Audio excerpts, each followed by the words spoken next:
আমার প্রিয়জনেরা, প্রভু যীশু খ্রিস্টের নামে আপনাদের শুভেচ্ছা জানাই। আপনারা ভালো আছেন তো? আজকের দিনটি আপনাদের কেমন কাটছে? আজ এই সুন্দর সকালে আপনারা কি আনন্দিত? না স্যার, মনে হচ্ছে প্রভু যেন আমাকে ভুলে গেছেন। আমি প্রার্থনা করেই চলেছি, কিন্তু তার মুখ আমি দেখছি না, এমনকি তার উপস্থিতি অনুভব করতে পারছি না। কিছু একটা বাধা হয়ে দাঁড়িয়েছে। আপনি কি এমন ভাবছেন? কখনো কখনো এমন হয়, যখন আমরা আন্তরিকভাবে প্রার্থনা করি এবং তাকে খুঁজি, তখন আমাদের মনে হতে পারে যেন প্রভু আমাদের কাছ থেকে মুখ লুকিয়ে রেখেছেন। আমাদের মনে হতে পারে প্রভু এবং আমাদের মধ্যে কিছু একটা এসে দাঁড়িয়েছে। এটা সত্যি। আমরা হয়তো ভাবতে পারি এটা তো শুধু একটি ছোট পাপ, কিন্তু সেটিও আমাদের কাছ থেকে ঈশ্বরের মুখ লুকিয়ে দেবে। আপনি কি এমন কিছু কথা বলছেন বা করছেন যা প্রভুকে দুঃখিত করতে পারে? আপনি কি এমনভাবে আচরণ করছেন? ভেবে দেখুন। যদি তেমন কিছু থাকে, তাহলে প্রভু হয়তো তার মুখ আপনার কাছ থেকে লুকিয়ে রাখবেন। ওহো, যদি প্রভুর মুখ আমার কাছ থেকে লুকিয়ে থাকে, তাহলে আমার জীবনে কি হবে? আপনি কি জানেন তিনি কি বলেন?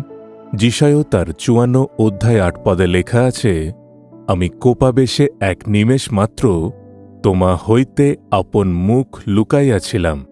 এক মুহূর্ত মানে শুধু চোখের পলক ফেলুন এবং দেখুন, শুধু সেইটুকু সময়ের জন্য আমি মুখ লুকিয়েছিলাম। কিন্তু আমরা হতাশ। কিন্তু চিরস্থায়ী দয়ায় আমি তোমার প্রতি করুণা করব। তার অনুগ্রহ কত মহান! আমরা যত ভুল বা অন্যায় করি না কেন, যখন আমরা প্রভুকে দুঃখিত করি, তখন তার মুখ আমাদের কাছ থেকে লুকিয়ে থাকে। তখন আমরা হতাশ হয়ে বলি, ও প্রভুর মুখ আমার কাছ থেকে লুকিয়ে আছে।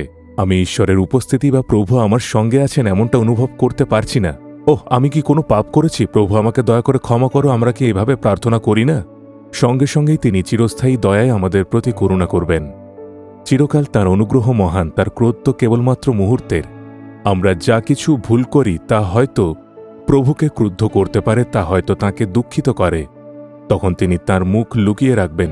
আমি নিজে এটা বহুবার অনুভব করেছি। আর সেই সময়ে আমি চোখের জলে প্রভুর কাছে যেতাম এবং প্রার্থনা করতাম, দয়া করে আমাকে ক্ষমা করো।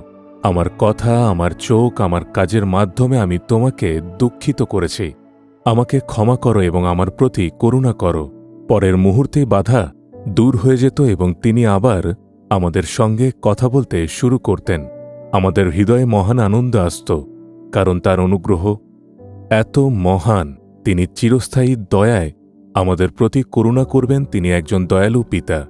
তিনি আপনাকে বলছেন, আমার পুত্র, আমার কন্যা, শুধু এক মুহূর্তের জন্য তোমার কাছ থেকে মুখ লুকিয়েছিলাম। তার জন্য তুমি এতটাই হতবুদ্ধি হয়েছ। আমি তোমার কাছ থেকে মুখ লুকিয়েছিলাম যাতে তুমি তোমার ভুল বুঝতে পারো এবং সবসময় সতর্কভাবে থাকতে পারো। কিন্তু আমি তোমার প্রতি করুণা করি। কিভাবে তাহলে আমি তোমাকে ভুলে যাব? তিনি আপনার কাছে প্রকাশিত হচ্ছেন এবং তার উপস্থিতি আপনাকে দান করছেন এবং সান্ত্বনা দিচ্ছেন।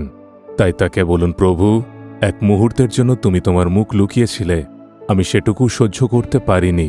আমাকে এমন জীবনযাপন করার অনুগ্রহ দাও যাতে আমি তোমাকে দুঃখিত না করি। আমাকে অনুগ্রহ দাও, তোমার চিরস্থায়ী দয়া আমাকে দেখাও। আমি যেন আর কখনো তোমাকে দুঃখিত না করি।